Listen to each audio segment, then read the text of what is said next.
सबैजनालाई जय मसी र आज 10 तारिक 1 महिना 2026 पहिलो 2026 को पहिलो महिनामै परमेश्वरले एउटा अचम्मको अनि काम गर्दै हुनुहुन्छ। परमेश्वरले हाम्रो मण्डलीमा आशिष दिनुभएको छ र हाम्रो new way fellowship branch church सौडिनीमा पूर्ण निर्माण भइसकेको छ। आज त्यो चर्चको उद्घाटन छ अनि साथसाथै आज दुईजना डिकन अनि एकजना एल्डरको अभिषेक पनि भइरहेछ। हाम्रो बिचमा रेभरेन्ड जितेन काशी लेप्चाज्यू जो एजी चर्च रानीपुरबाट हुनुहुन्छ, उहाँले नै आइकन आज अभिषेकको सम्पूर्ण भार निभाउँदै हुनुहुन्छ। र यो चाहिँ मेरो आप्पा जो 2021 प्रभुमा सुत्नुभएको थियो, उहाँको दर्शन थियो, परमेश्वरले दिनुभएको एउटा दर्शन थियो कि एउटा परमेश्वरको भवन चाहिँ यहाँ हाम्रो सानो एउटा सौडिनी गाउँमा पनि होस् भनेर घरकै छेउमा। अनि यहाँनिर पहिला त थोरै थियो मण्डली, तर अहिले चाहिँ हालैमा तपाईँको 12-13 परिवार हामी भएका छौँ र हामी मिलेर सेवाकाई गरिरहेका छौँ। आउँदो दिनमा हामी प्रार्थनामा छौँ कि सौडिनी सारा गाउँ नै प्रभुमा बाँचोस् र त्यो सानो गाउँको लागि तपाईँ सबैले प्रार्थनामा याद गरिदिनु भनिकन अनुरोध गर्न चाहन्छौँ। नमस्ते सबैजनालाई। अनि न्यू वे तपाईँलाई युट्युब च्यानलमा स्वागत छ। अनि आज हाम्रो दुईजना डिकन अनि एकजना एल्डर अभिषेक हुनुभएको छ है, अनि चर्च पनि ओपनिङ भएको छ। सो हामी यहीँबाट सुरु गर्नेछौँ है।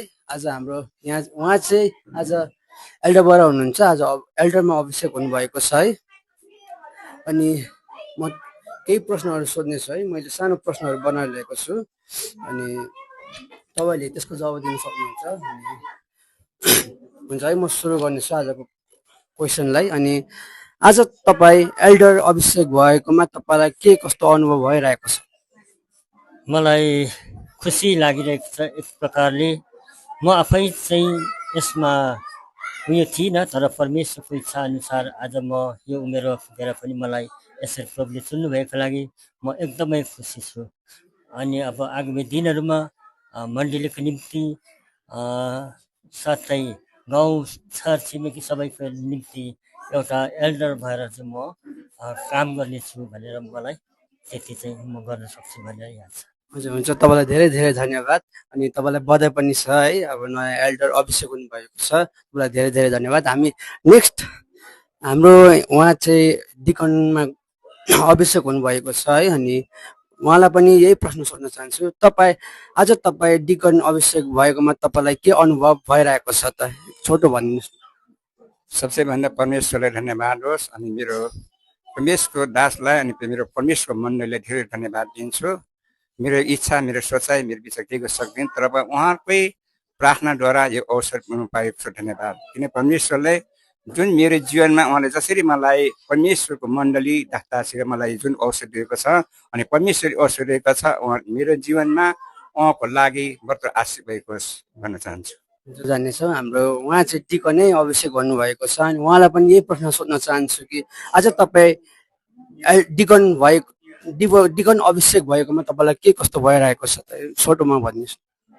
मलाई मण्डली अनि मण्डली गाउँघरजनले डिकन अभिषेक गरेकोमा एक प्रकारले खुसी लागिरहेको छ।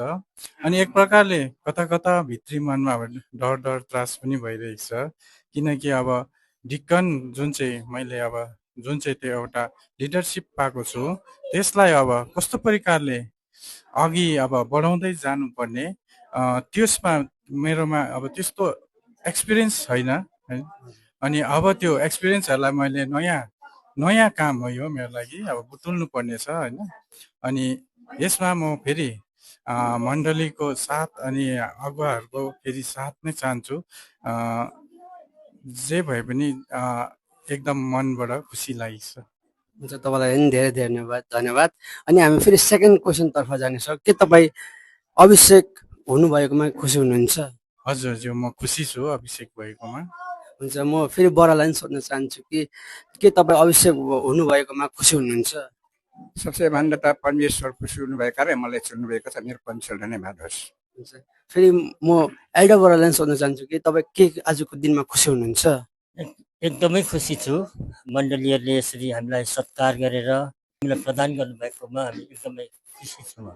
है अनि एकदम तेस्रो क्वेसन हामी सोध्न गइरहेको छौँ कि अब न्यु वे फेलोसिप मण्डलीमा के कस्तो काम गर्छु भनेर सोच्नु भएको छ त?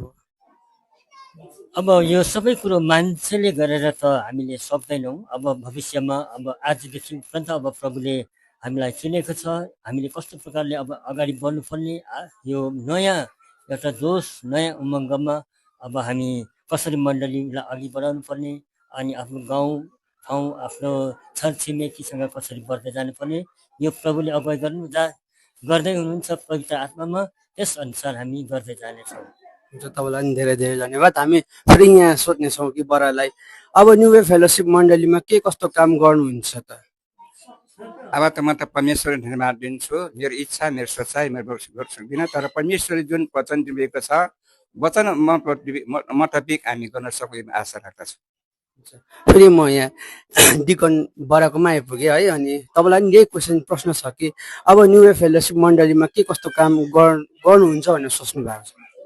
अब विशेष गरी सिनियर पास्टर जोनको जुन चाहिँ अब डाइरेक्सनहरू हुन्छ, उहाँको अब जुन चाहिँ डाइरेक्सनमा जुन चाहिँ अब कामहरू अघि बढ्छ, जुन चाहिँ नयाँ हाम्रो ठुलो चर्चहरू बनाउनु पर्ने छ, त्यसको निम्ति हामीले अब खटेर काम गर्नुपर्ने छ। अनि सेवाकाई पनि अलिक अब यो गोस्पलहरूपट्टि अलिकति ध्यान हामीले यो गोस्पल सेवाकाईहरू राख्ने त्यो विचारहरू राखेको छौँ हामीले अब। अनि सबै यसमा हामीलाई पवित्र आत्मा अनि परमेश्वरको अगुवाईमा काम गर्नेछौँ। हुन्छ, तपाईँलाई धेरै धेरै धन्यवाद। अनि तपाईँहरू सबैजना आज 3जना अभिषेक हुनुभएको छ, तपाईँहरूलाई पनि धेरै धेरै धन्यवाद।